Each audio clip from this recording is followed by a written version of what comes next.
Gentlemen,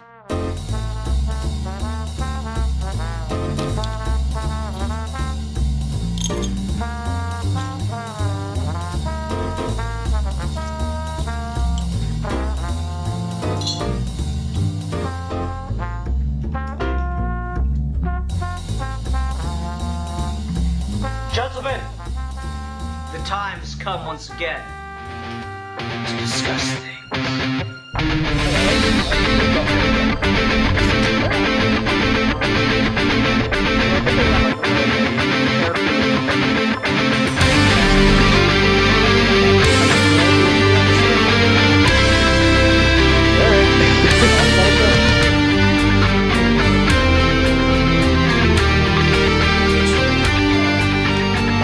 Go ahead and get started then? I am Groot. Okay, hi everyone. Welcome to another episode of Geeky Gentlemen Character Discussions. I am Sid Part 2. And I'm joined today by... Groot. Oh, good God. So yes, today Deadpoolzilla is here, and despite what he tells you, he is not Groot. And we are discussing Groot, the member of the Guardians of the Galaxy, and yeah, I don't know, this will be an interesting character discussion. Deadpoolzilla, I'll start this out with kind of an interesting thing. Does Groot have an actual character, in your opinion? He did at one point, and he still does. Groot, for those who don't know, was actually a monster. He was a villain because when Marvel was starting out with like timely comics, that what they did was bring out all these monsters. That's where Fin Fang Foom came from. And Groot was one of them. Groot was actually intelligent, he had words, and he was the invader from Planet X. Wow, I never knew that. That's crazy. Yeah. So it wasn't until the Groot we know didn't arrive until the mid-2000s during Annihilation, and that's where we got the Guardians of the Galaxy lineup from the that we would eventually get in the movies. Okay. And I should say at the beginning of this, I don't know jack shit about Guardians in the comics. I'm not going to try to front and say like I'm the biggest fan in the world of the Guardians comics or anything like that. No, I've never even read them in the comics. They've always been like tangentially connected. I picked up the first issue of Baby Groot because it had Baby Groot on the cover, and that was cute. Like, I've seriously never read the Guardians in the comics beyond that. They've showed up in a crossover or two, but otherwise I've never been into the Guardians in the comics. And for a long time, I really didn't like the first Guardians movie all that much. I got a fair amount of laughs out of it, and I thought the soundtrack was cool, but I was really annoyed with that movie for a long time because I felt it was pretty paint by numbers for the Marvel franchise. I can understand that.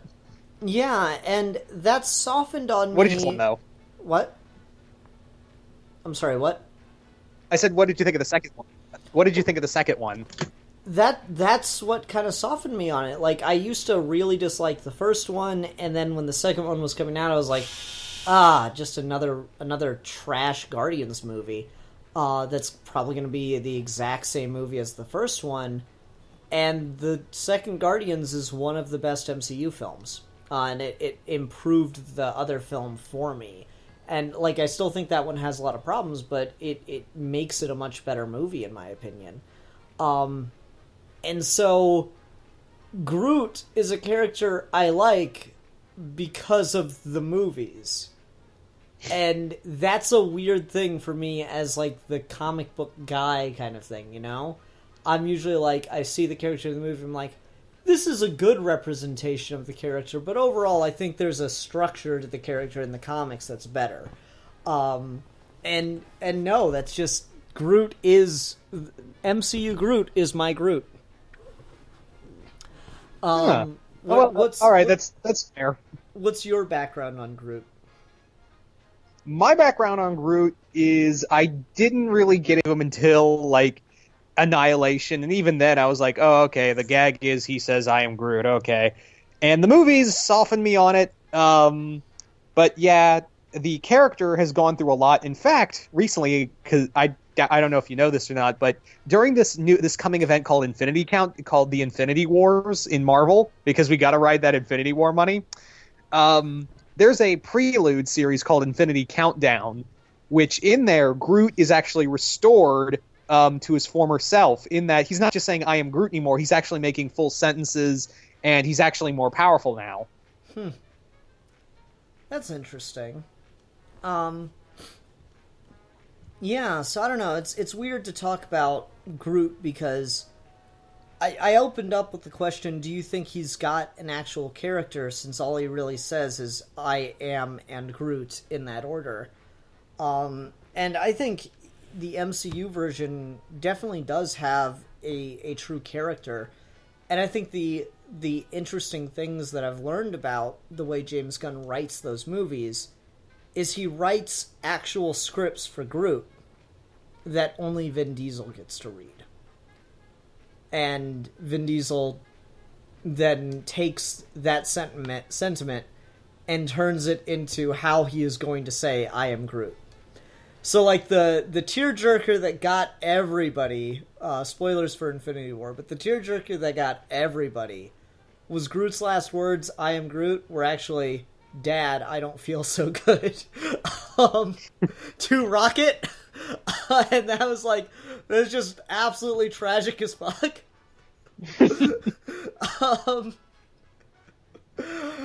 So yeah, it's pretty interesting. I think the MCU Groot is definitely a well-rounded and interesting character, both the father and the son. That was the other thing I found out just listening to James Gunn, and it's expanded on a bit in the second movie, was that Baby Groot and by extension Teenage Groot and Infinity War are two different Groots. It's a totally new Groot after the first one died in the first movie. Yes, and I'll say this for James Gunn, that's really, really great writing.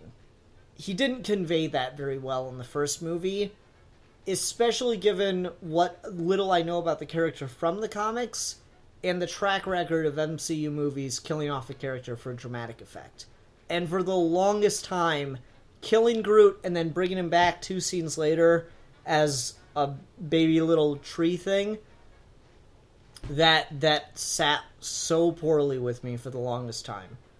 So this, it's an interesting point. Knowing that a character is a certain thing because the artist or whatever says they are is great and all, but it can still be poorly communicated in the piece. Yeah.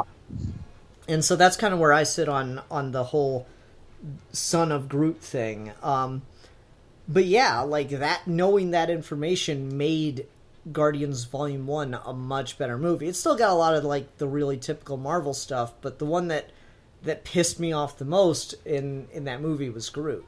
And so that one honestly improves the movie, I can say.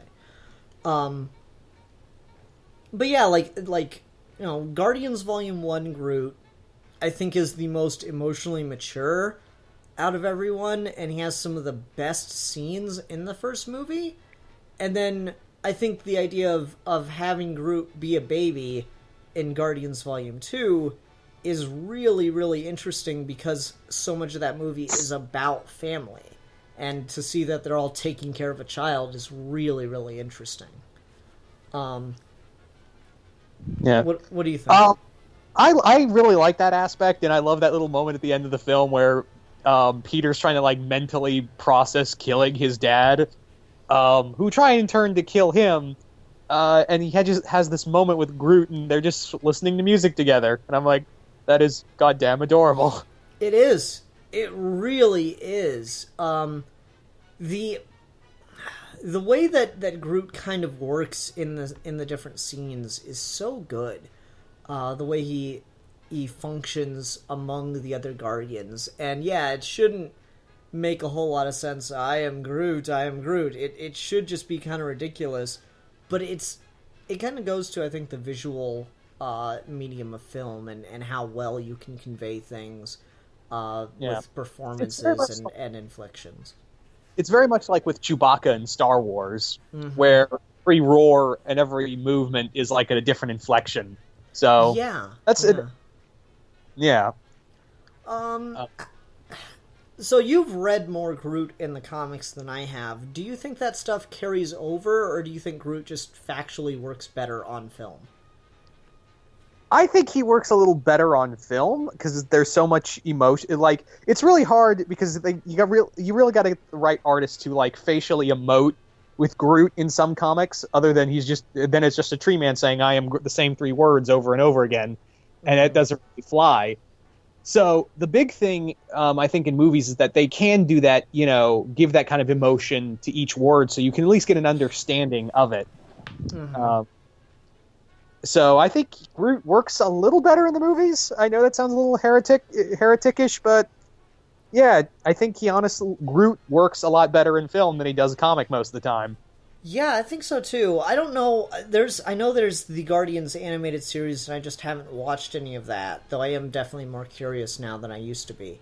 And I'm curious how he plays in that because I know he was in like an episode of Ultimate Spider-Man when the Guardians showed up, but that wasn't particularly impressive. Though I think they were mainly just playing him for he's a weird alien, and that had the whole thing of like establish.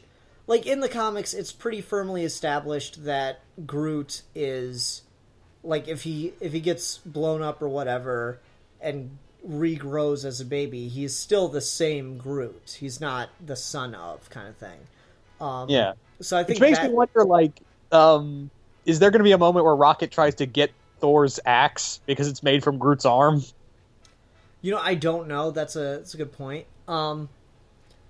Yeah, there's just things like that, like seeing Groot like visually in other mediums, like grow and be the same character. I think was a bit of a misstep on James Gunn's part, but it's still like kind of a cool dynamic to see on film. Like I remember again, Ultimate Spider-Man did an episode with him, and he's just being carried around in a houseplant. In like a pot, like a houseplant, and at one point Spider-Man's running with them, and Groot just keeps saying, "I am Groot, I am Groot, I am Groot," and Spider-Man's like, "Yeah, I get that part," and then someone yells, "No, he wants you to throw him," and then Spider-Man throws the pot across the room, it breaks, and Groot just turns into the giant tree monster kind of thing.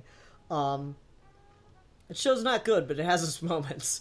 So it's like it's a cool visual dynamic. It's kind of like let's use this to transition to talk about design and stuff, because I think it's fair to say that Groot and Swamp Thing kind of have the same shtick, but I think I like Groot's better. Yeah. Yeah, like obviously Swamp Thing's more powerful or whatever, but I like Groot's design and just the way in which he's shown to operate so much better than Swamp Thing's. I would agree with that. Probably because he's, well, depending on what you read, Groot is just a plant thing, whereas with Swamp Thing, it's a thing around a dead body. But they tend to change that. Yeah, I don't know. Like the design thing, I think Groot does definitely look more like a plant. And Swamp Thing looks like a thing that plants are growing out of, And that's the distinction. Like when you see Groot, like to go to Infinity War, when Groot makes the handle for Stormbreaker, you can tell it's physically painful for him to do, but that's what's like makes it such an important moment for him. As a like really really helpful, good-natured character,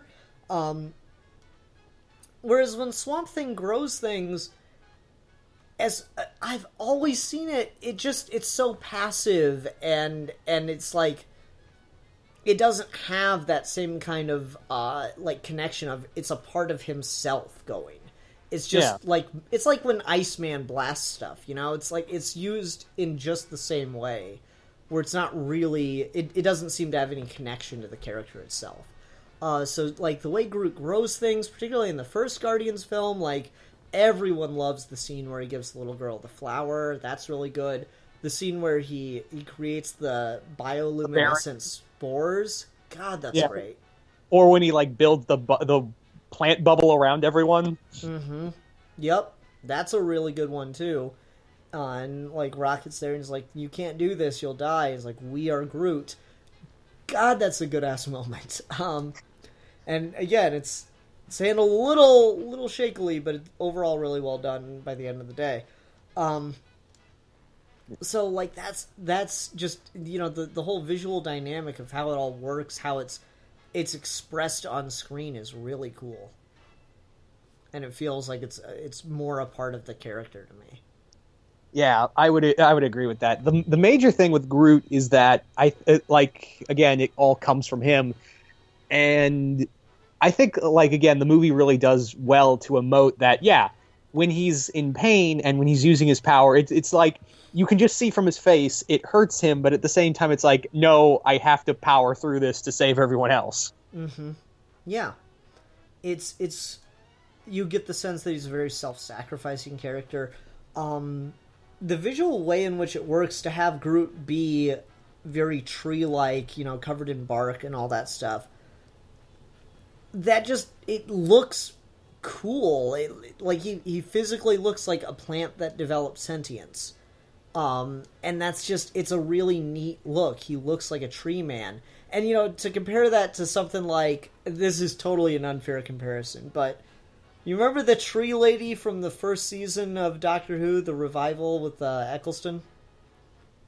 Yeah, like to compare it to that, where it's you know me, I'm into CG and stuff, so I always hear people say shit like, "Oh, practical effects are better. Practical effects are better." I'm like, no, it depends on the situation and what you're trying to do. And for Groot to be done practically, I just can't see it because it worked so damn perfectly digitally. I think Groot looks absolutely fantastic digitally, and I've seen people try to do quote-unquote tree people practically before, and I never like it. I've seen it done a few times, a few times done at conventions I go to. There was one where a dude was on stilts, and the wood was like dead on, like you could have thought it was tree bark. I mean, I'm sure that like cosplays look really good, but there's only so much you can do with prosthetics and stuff. And we were talking about it earlier. Part of what works so well about Groot in the films is his ability to emote. Right? Yeah. And I don't know how you could really do that with prosthetics and makeup without it and still make it without it starting to look more like a person's face, you know? Yeah. Because the proportions on Groot's face are very different from human, which is really, really cool. He doesn't really have a nose. The mouth doesn't have any lips. It's a lot. Like, you'd have to put so much onto an actor's face to get something that looks like Groot's face, to the point where you're going to be stifling the performance, the subtleties of the performance. Yeah. And it's kind of interesting now within the comics with Groot. Like I said, you know, Groot's now like restored in a way because they met this character called the Gardener, who took baby Groot and more or less gave him his life force back. And now Groot has that kind of like, he can speak now, but it's like, oh, Groot can do this. He's like, he talks in the third person now. And it kind of showcases of how powerful he is now because he beats the Super Skrull like half to death. That's another thing I like about Groot in the movies is just how you forget how powerful he is. Violent he is. Just horrendously. Well, his species, his people were conquerors at some point, but he kind of it's kind of retconned here and again, you know, it's comics, so but he's kind of the reason why he kept saying I am Groot all the time is because, well, he was kind of lobotomized. Oh, interesting. Yeah. And he couldn't really restore himself from further, so that's why he went from alien space conqueror to I am Groot. See, I don't know how much I like that. I kind of like the idea because the. Are you ready for some science, Deadpoolzilla? Sure. Did you know trees talk to each other? I remember that vaguely. Yeah. Yeah, trees actually have a system by which to communicate with one another and other And it's all the plants. more horrifying, like when you realize that they have some level of sentience. Does that mean you can hear, like, can they hear each other screaming when they're cut down? That's a horrifying thought. Maybe. No, but like trees actually do have the like ability to have some form of communication with one another, and other plant life in forests and jungles. And so I always liked my headcanon, and I will say this is 100% headcanon. I have no idea if this is confirmed for what it's supposed to be in the movies or shows or comics or whatever, but the way I took it was Groot was capable of speech, but not really capable of complex speech because his species is used to communicating like trees communicate, not through oral communications like humans do. And I don't know, I just really like that idea as my little headcanon. So his speech was basically to just say, I am Groot, and kind of adapt it through the moment, and other people are learning to pick up on the traditional style of communication that he's using. I don't know, for what it's worth. I could see it. I don't know, it seemed like a cool idea to me. Maybe I should tweet it to James Gunn. He has a tendency to communicate with fans, which is nice. What else can we talk about with Groot? It's that people seem to forget how powerful he is. Yeah. Like everyone thinks, oh, it's just a tree man. He's just like, oh, wow. Like I said, he beat the Super Skrull half to death. Mm-hmm. That was real. That's cool. I just remember that scene in Guardians Volume 1 where like he skewers a bunch of people and slams them into the wall while they're still screaming. Just back and forth, just breaks every bone in their fucking body and then turns and smiles at the camera. Jesus Christ. That came out of nowhere. Yeah, but like there's other times where like Groot will like I can't remember what comic it was, but I remember like it was either Thing or some other like I think it was either Thing or Colossus where they're like, I wouldn't want to fight Groot on a good day. That's cool. Yeah, I don't know. There's a lot of cool shit, and like, it's not just reserved to like adult Groot. Baby Groot in Guardians Volume 2. God, he fucked some people up on that ship. When they were leaving the fuck, what are they called? Ravengers? Yeah, Ravagers. Ravagers, okay. Yeah, when they're leaving the Ravagers ship with Yondu, and he just fucking like wrecks that dude's life. Like throws him off the balcony and everything. The war, when he's still a teenager, he takes on multiple Outriders. Yeah, that was cool as shit. It's just really like it's surprising. You could easily turn Groot into like a fucking manga villain or like an anime villain kind of thing, like a horror comic or something. You could totally see it, couldn't you? Yeah, like, well, he was probably the tendrils. Yeah, yeah, but tendrils in Japanese manga don't really go too well. Yeah. I don't know. It's I am really Groot cool. versus schoolgirls is something I don't want to see. Oh my, we're at that point in the podcast. You know, this isn't related to anything, but you know the Batman character Ragdoll? Yeah. Yeah, I always wanted, if we're...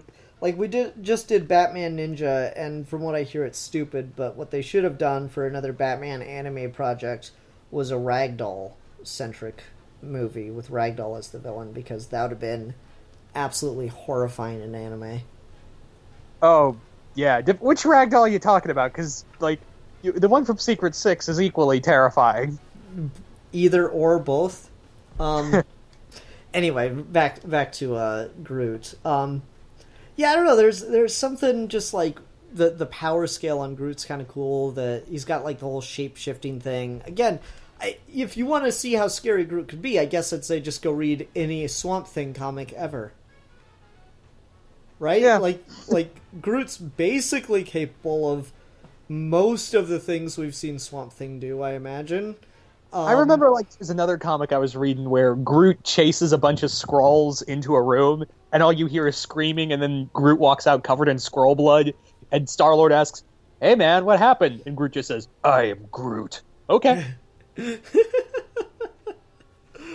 Of course. Yeah, he's got, like, I don't know, your point about can trees hear each other scream earlier kind of makes me want to wonder if some of the brutality is related to him being a plant and just the general lack of respect for nature that other creatures feel. Maybe he's kind of inverted with Groot, not caring about sentient beings, not caring how much he brutalizes them when they cross his path, kind of thing. Well, it's more like just throwing that out. It's more like he's way too protective of his family.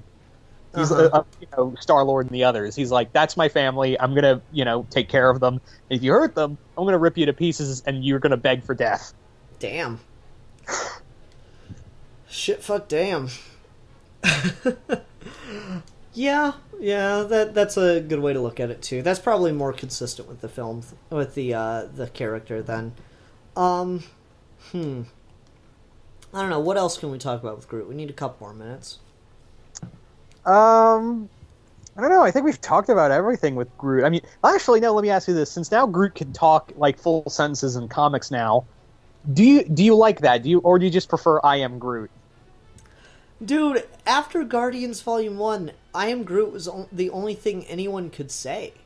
That was like everybody's vocabulary post Guardians Volume 1 was I am Groot. And it's got a cool, iconic thing to it. You can kind of put your own spin on the lines. It does a cool thing where it gives room for interpretation. I think having Groot be able to talk again in the comics is probably just a crutch because the writers can't figure out how to write him well consistently, and just having him say I am Groot. All right, I could agree with that, because this one time I'm like, well, at least they're trying to do something outside of being enslaved to the movies. But on the other hand, that's why the character's popular. That's like 90% of why the character's popular. I wouldn't say 90%, but it definitely is part of his marketability, I think. I don't know, like, the comedic timing the comedic pacing of the words I am Groot is just endlessly perfect. Like, I just think of the scene with Rocket and Yondu trying to get Groot to get the fin.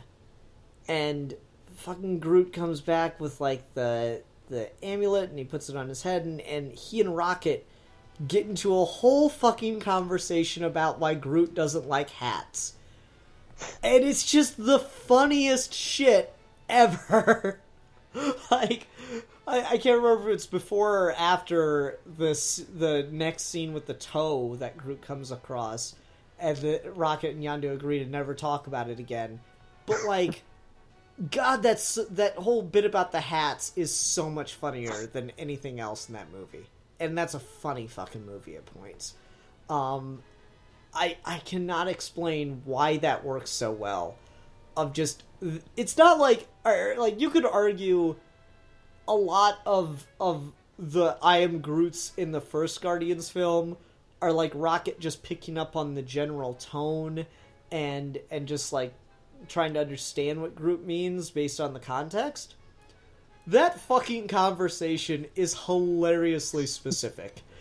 And that's why it works so well. The terminology, the language that works behind I am Groot is just hilariously effective when used well, because it can mean anything you want it to mean. It has the power where, like you were talking about with the scene where he kills the Skrulls and just says I am Groot, you as the reader at that point then have the ability to put whatever you want Groot to have said right there, and it works in a really specific way. And I don't know. I feel like having him be able to form more complex sentences is a bit of a crutch. It's comics. They'll revert it at some point. Yeah, I feel so too. I don't know. It's just something worth thinking about. Okay.